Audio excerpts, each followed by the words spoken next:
Before the written word, before stone cities kissed the sky, before kings carved their names into eternity, there were stories. Stories whispered around fires, carried by wandering tribes, and etched into clay tablets that defied time itself.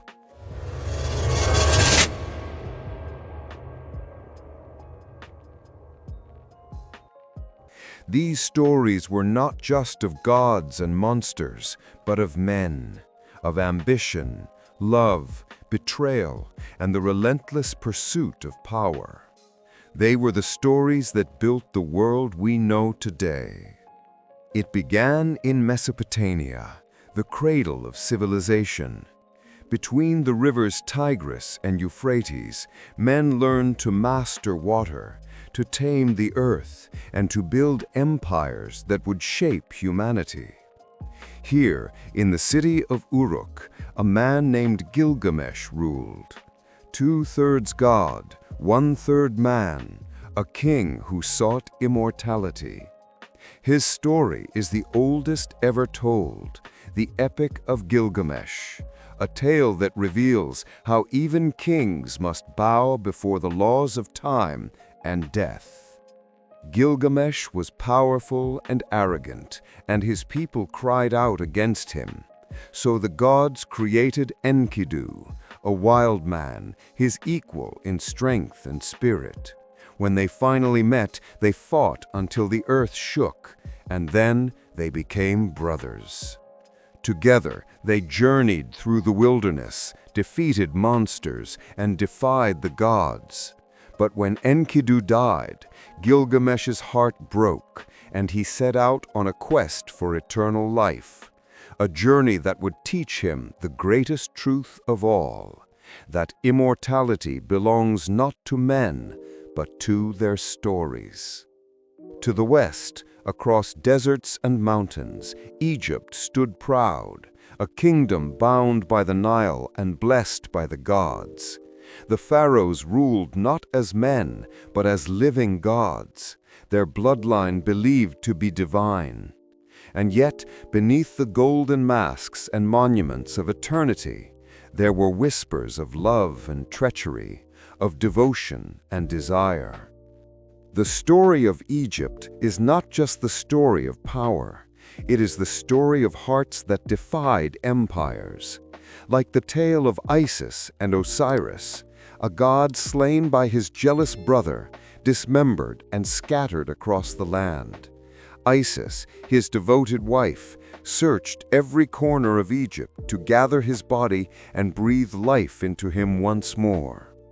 From their union came Horus, the falcon-headed god, symbol of kingship and divine justice. It is said that every pharaoh to wear the crown of Egypt ruled as the living Horus, son of Isis and Osiris, heir to divine love reborn. And through the ages, this myth became more than a story. It became the soul of Egypt, a civilization that measured time not by years, but by eternity. While Egypt flourished along the Nile, and Mesopotamia thrived between the rivers, to the east, beyond the mountains of Elam and the golden plains of Persia, another empire was stirring. An empire that would one day rise to rule the world from the Mediterranean to the Indus. But before it came to be, it began, like all great things, with a single man and a vision. A man whose destiny was to unite tribes into nations, and nations into an empire of light. His name was Cyrus. In the heart of Persia, a young prince named Cyrus was born, destined to become one of the most formidable rulers the world had ever known. His early life was marked by prophecy and danger. The Magi whispered that he would overthrow his grandfather, and in Persia, such predictions were never taken lightly. But destiny has a way of forging men in fire. Cyrus grew not only in strength, but in wisdom. He understood the hearts of men, and he understood the weight of power. By the time he seized the throne, he had already mastered the art of strategy, diplomacy, and most importantly, leadership. Where others ruled through fear, Cyrus ruled through respect, a subtle yet revolutionary approach for a conqueror. He began by uniting the fragmented Persian tribes, weaving loyalty from loyalty, and creating a force that would soon shake the world. His first campaign was against the Median Empire, the very kingdom that had once threatened his birthright. In a brilliant stroke of strategy, Cyrus convinced allies to turn against their own, and the Median king fell, marking the rise of the Achaemenid Empire. But Cyrus was more than a conqueror. He was a visionary. Unlike many rulers who destroyed cultures and razed cities, he allowed conquered peoples to keep their customs, their religions, and their laws. In Babylon, he entered not as a tyrant, but as a liberator. He famously allowed the Jews, exiled for generations, to return to their homeland, an act that would echo through history as a symbol of mercy and justice. Cyrus's empire was vast, stretching from the mountains of Armenia to the deserts of Arabia, from the waters of the Persian Gulf to the shores of the Aegean Sea. With each conquest, he displayed not only military brilliance, but also profound intelligence. He understood that an empire was not built merely on walls and armies, but on the hearts of men. Yet even the greatest of kings cannot escape betrayal. Cyrus faced conspiracies at every corner, men who coveted his crown, allies who sought personal gain. But he met them with cunning as sharp as his sword, quelling rebellion with a balance of justice and fear. It was this delicate equilibrium that cemented his legacy, the model of a king who ruled not only with strength, but with vision. And alongside the political drama, there were stories of love that defined his reign, tales of the queen who advised him, of alliances sealed through marriage, and of loyalty tested through the fires of war. Cyrus's life was a tapestry of conquest, wisdom, and the timeless human passions that drive empires forward. But no empire, however grand, can endure without successors. Cyrus's son, Cambyses, would inherit the throne, yet he lacked the balance and vision of his father. The empire would face internal strife, rebellion, and the ever-looming threat of betrayal. History has a cruel way of testing even the mightiest dynasties, and the Achaemenids were no exception. From the deserts of Persia to the rivers of Mesopotamia, the stage was set for a clash of civilizations, a story of kings and empires, of ambition and heartbreak. The legacy of Cyrus the Great would echo for centuries, not only in the lands he ruled, but in the very concept of what it meant to be a king. Across the Mediterranean, another civilization was awakening. In Greece, city-states were rising from the shadow of myth into the light of history. Athens, Sparta, Corinth, each a kingdom in miniature, each fueled by ambition, rivalry, and the thirst for glory. And soon, the paths of East and West would collide in a story of war, betrayal, and heroism that would shape the world for millennia. The Mediterranean trembled as the Persian Empire, under the reign of Darius the Great, set its sights on Greece. The Ionian revolt had sparked flames of rebellion, and the Greeks, united by defiance and cunning, became the thorn in Persia's side. The first strike would be decisive, aimed at the heart of Athens and its allies. In 490 BCE, the Persian army landed at Marathon, a stretch of land that would soon be etched in history. The Athenians, vastly outnumbered, faced the might of the Persian war machine with courage as their only weapon.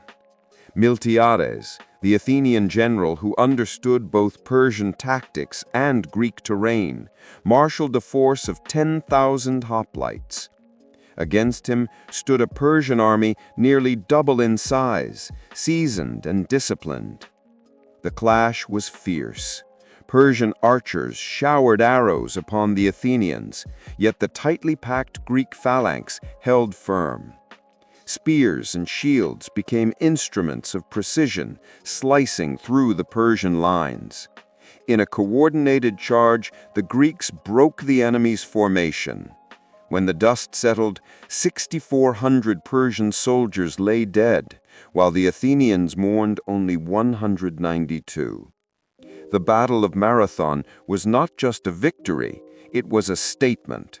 The small can defeat the mighty with strategy, courage, and unity.